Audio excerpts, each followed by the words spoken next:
कड़ी धूप में बदन पर डंडों की बरसात और खाली आंखों में सिर्फ एक ही उम्मीद भरा सवाल, कब मिलेगी आजादी, कब मिलेगा खाने को अनाज न कि डंडे, कब सो पाएंगे अपने घरों में चैन से, क्या इस जन्म में आजादी देखने को नसीब होगी। और ऐसे तमाम सवाल लोगों के दिमाग में अपना घर बसा रहे थे। और जब भी हम आजादी की बात करते हैं तो हमेशा एक चेहरे को दबाने की बात होती है कि इसका आजादी में कोई योगदान नहीं था, कि आजादी चरखे से नहीं आई। जी हाँ, मैं बात कर रहा हूँ मोहनदास करमचंद गांधी की। अगर आप भी उन लोगों में से हो जिनका सोचना है कि आजादी में गांधी का कोई योगदान नहीं था, तो इस वीडियो के लास्ट में जाते जाते आपकी आंख खुली की खुली रह जाएंगी। 2 अक्टूबर 1869 को गांधी का जन्म पोरबंदर गुजरात में हुआ। 13 साल की उम्र में उनकी शादी कस्तूरबा गांधी से हो गई। पिता का नाम मोहनदास, माता पुतलीबाई, गुरु गोपाल कृष्ण गोखले। 19 वर्ष की आयु में लंदन पढ़ाई करने चले गए और वहाँ से पढ़ाई करने के बाद 9 जनवरी 1915 को भारत आए और 1916 में साबरमती आश्रम की स्थापना की और 1916 में ही लखनऊ अधिवेशन में भाग लिया। 1917 में इन्होंने भारत में सबसे पहला सत्याग्रह किया, चंपारण सत्याग्रह, जिसको तिनकठिया पद्धति कहा जाता था। इसका रूल ये था कि जिस जमींदार का जमीन 20 कट्ठा था उसमें से 3 कट्ठे पे नील बोना था। और नील की सबसे खराबी ये होती है कि जिस जमीन पे नील को बोया जाता है वो जमीन बंजर हो जाती है। हमारा जमीन, हमारा देश, हमारी मेहनत, और टैक्स अंग्रेजों को देना पड़ता था हर साल 3 कट्ठा नील बोकर। तो गांधी जी ने चंपारण सत्याग्रह करके इसको खत्म किया। और 1857 की क्रांति के बाद अंग्रेज पहली बार झुके थे सब। और उसी टाइम रविंद्रनाथ टैगोर ने गांधी को महात्मा की उपाधि दी और तभी से इनका नाम महात्मा गांधी पड़ा। यहाँ तक कि अल्बर्ट आइंस्टीन ने कहा था कि फ्यूचर में कोई इस बात पे यकीन नहीं करेगा कि कोई हाड़ मांस वाला व्यक्ति भी धरती पर आया था और इतना बेहतरीन काम करके चला गया। यहाँ तक कि आइंस्टीन ने कई बार लेटर भी लिखा था गांधी से मिलने को, लेकिन गांधी ने कहा मैं अभी आंदोलन में बिजी हूँ। लेकिन आज के समय में कुछ लोग फिर भी गांधी को गाली देते हैं। 1918 में खेड़ा सत्याग्रह किया और वो भी जीत लिया। 1918 में पहली बार महात्मा गांधी ने मील मजदूर में भूख हड़ताल किया और वो भी जीत लिया। 1919 रॉलेट एक्ट को खत्म किया गांधी जी ने। रॉलेट एक्ट एक ऐसा कानून था जो कि अंग्रेजों द्वारा बनाया गया था, जिसके तहत किसी भी क्रांतिकारी को बिना अरेस्ट वारंट के गिरफ्तार किया जा सकता था। इसे बिना अपील, बिना वकील, बिना दलील का कानून कहा गया और गांधी ने इसका विरोध करना चालू कर दिया और कहा कि ये काला कानून है। इस कानून विरोध प्रदर्शन में एक घटना हो गई 13 अप्रैल 1919 को,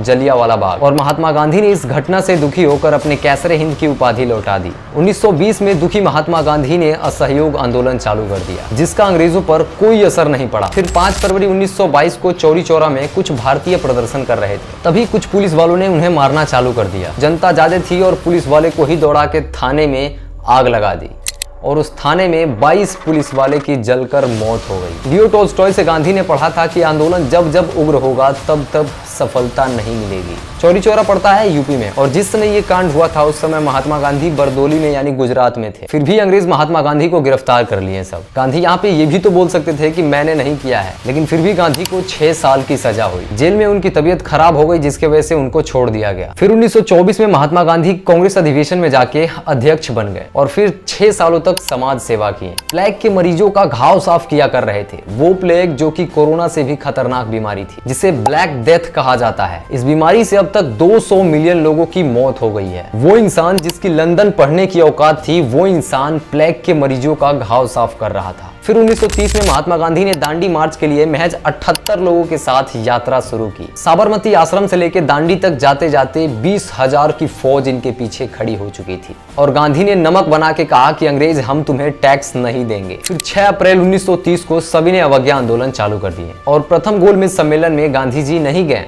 फिर दूसरे गोलमेज सम्मेलन में इरविन से कहा गया था कि महात्मा गांधी को लंदन भेजो। जब इरविन ने गांधी से कहा कि आप लंदन जाइए, गोलमेज सम्मेलन में आपकी बुलाहट है, फिर महात्मा गांधी ने शर्त में लिख कर दे दिया कि सारे कैदियों की रिहाई चाहिए तब हम गोलमेज सम्मेलन में जाएंगे। और उसी टाइम जेल में भगत सिंह भी थे। इरविन ने भी शर्त में लिख कर दे दिया कि हम सारे राजनीतिक कैदियों को रिहा कर देंगे, आप गोलमेज सम्मेलन में जाइए। जबकि भगत सिंह के ऊपर बम फेंकने का आरोप था, सांडस की हत्या का आरोप था। गांधी जी चले गए लंदन और फिर यहाँ पे भगत सिंह की फांसी दे दी गई। फिर तीसरे गोलमेज सम्मेलन में मैकडोनल्ड ने घोषणा कर दिया कि हम दलितों को अलग क्षेत्र देंगे। फिर गांधी भूख हड़ताल पर बैठ गए और गांधी और अंबेडकर के बीच 24 सितंबर 1932 को एक समझौता हुआ, पूना पैक्ट, और गांधी जी ने दलितों को क्षेत्र ना दे करके आरक्षण दिया, जो कि अभी भी चला आ रहा है। फिर 1940 में व्यक्तिगत सत्याग्रह चालू किया गया, जिसे दिल्ली चलो आंदोलन भी कहा जाता है। फिर 1942 में भारत छोड़ो आंदोलन चालू किया गया, जिसने अंग्रेजों की कमर तोड़ दी, जिसके बाद अंग्रेजों को भी लगा कि अब भारत को आजाद करना चाहिए। और उस गांधी को आज की जनसंख्या बोलती है कि गांधी ने किया क्या है। 1931 में जब महात्मा गांधी इंग्लैंड पहुंचे तो पूरे इंग्लैंड की संसद उन्हें रिसीव करने आई थी।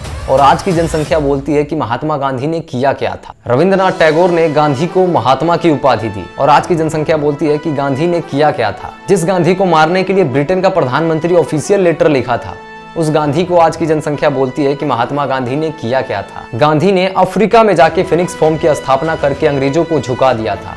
उस गांधी को आज की जनसंख्या बोलती है कि गांधी ने किया क्या था। जिस गांधी को भारत छोड़ो आंदोलन में 2 साल की सजा हुई, उनकी पत्नी की मृत्यु हो गई, फिर भी उन्हें नहीं छोड़ा गया, उस गांधी को आज की जनसंख्या बोलती है कि गांधी ने किया क्या था। जो गांधी चोरी चौरा हत्याकांड में नहीं थे और जुर्म स्वीकार करके जेल में चले गए, उस गांधी को आज की जनसंख्या बोलती है कि गांधी ने किया क्या था। जिस गांधी ने प्लेग के मरीजों का 6 सालों तक घाव साफ किया, उस गांधी को आज की जनसंख्या बोलती है कि गांधी ने किया क्या था। गोली मारने वाले गोडसे को भी महात्मा गांधी ने कहा था कि छोड़ दो, ये बच्चा बिगड़ गया है, उस गांधी को आज की जनसंख्या बोलती है कि गांधी ने किया क्या था। जो गांधी कैसरे हिंद की उपाधि लौटा दिया, उस गांधी को आज की जनसंख्या बोलती है कि गांधी ने किया क्या था। जिस गांधी ने कैबिनेट मिशन ठुकरा दिया, उस गांधी को आज की जनसंख्या बोलती है कि गांधी ने किया क्या था। और ये उस समय की बात है जबकि ना इंटरनेट, गूगल, फोन कुछ नहीं हुआ करता था। आंदोलन के लिए लोगों से जाके बताना पड़ता था। वैसे गांधी की कहानी तो बहुत बड़ी है, लेकिन इस वीडियो में बस इतना ही। लेकिन मेरा ये भी नहीं कहना है कि अकेले गांधी जी ने ही देश को आजादी दिलाई। इस देश को आजाद करने में सारे वीर जवानों का हाथ है और हमारे वीर जवानों के लिए एक लाइक तो बनता है। इस वीडियो को ज्यादा से ज्यादा लोगों तक शेयर करिए ताकि लोगों को पता चल सके कि गांधी का क्या योगदान था लोगों के और देश के प्रति। आज स्वतंत्रता दिवस की सारे देशवासियों को जय हिंद,